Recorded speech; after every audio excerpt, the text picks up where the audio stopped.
You ever look at someone and wonder how they just seem to build wealth so easily, while others, maybe even with a great income, are always struggling? Well, I'm going to let you in on a little secret. It's almost never about getting lucky or finding some secret crypto tip. The answer is way simpler and honestly, way more powerful. It's about a few minimalist, almost boring rules that when you actually follow them can change everything. To see what I mean, just picture two people. Let's say they're the same age, start in the same city, with the exact same starting salary. I mean, it's a totally level playing field, right? But if we fast forward a couple of decades, well, their financial stories are on completely different planets. And this is where it gets crazy.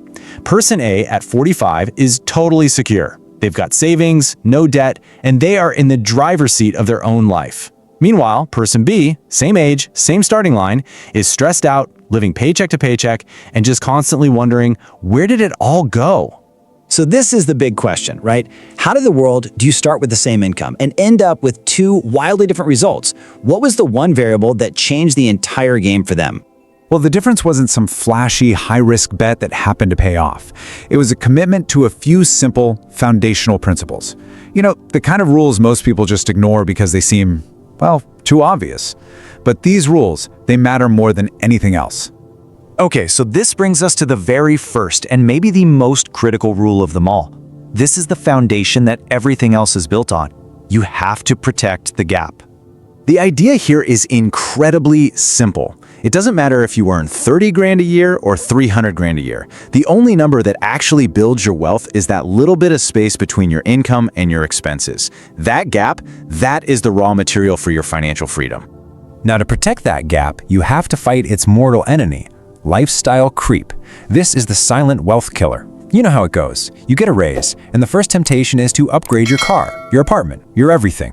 But if your spending just rises to meet your new income, that gap disappears, and you're stuck running in place forever.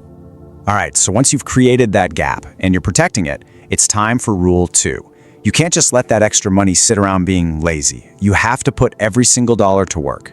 Think about it. An idle dollar sitting in a basic savings account is literally losing its power to inflation every single day. It's dying a slow death.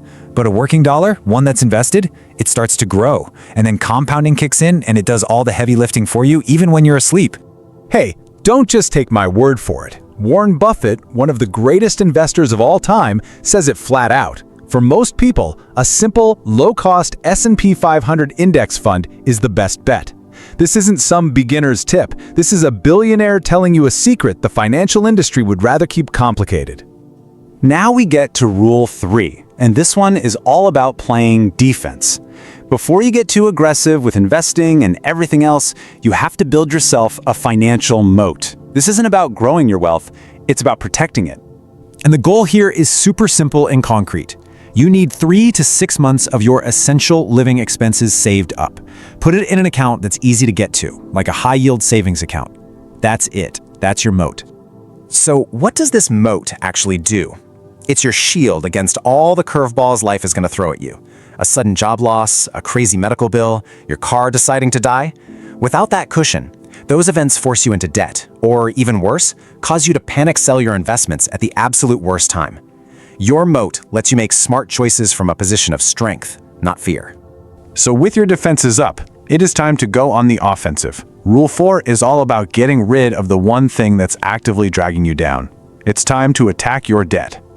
I really want you to think about debt differently. It is not just a number on a statement.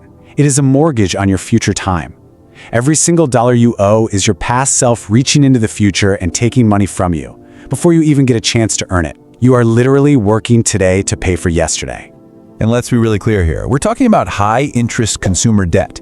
Credit cards, car loans, those sneaky buy now, pay later schemes. This stuff is financial quicksand. The more you struggle, the deeper you sink. The only way out is to attack it aggressively, not just poke at it with minimum payments. And that brings us to our final rule, and this one might be the most important. It's less about the math on a spreadsheet and a lot more about your own mindset. You have to define your enough. I mean, we live in a culture that's obsessed with more. A bigger house, a faster car, more status. The second you hit one goal, society just dangles another one right in front of you, just a little bit out of reach. This rule is about having the courage to step off that hamster wheel and ask yourself a really powerful question. When is it enough for me? So you really have a choice here. You can spend your whole life chasing society's constantly moving goalposts, or you can consciously, intentionally, define your own finish line. Defining enough doesn't mean you stop growing. It means you stop letting other people define success for you. And that, right there, is the key to real, lasting happiness. And let's go back to those two people we talked about at the beginning. The real difference between them was this. Person A defined what enough looked like for them, and then they built a life to match. Person B is still running, still chasing someone else's goals, and still wondering why they never ever feel like they've actually arrived. So it really all comes down to these 5 simple, kind of unsexy rules. 1, spend less than you earn. 2, put your savings to work. 3, build that financial moat. 4, destroy your high-interest debt. And 5, decide what enough really means to you. That's it. That is the entire playbook. Look, there's no secret algorithm here. This is just discipline meeting time. The question isn't whether or not these rules work, they do.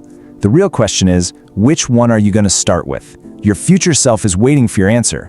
So what is the one small step you're going to take today to change your path?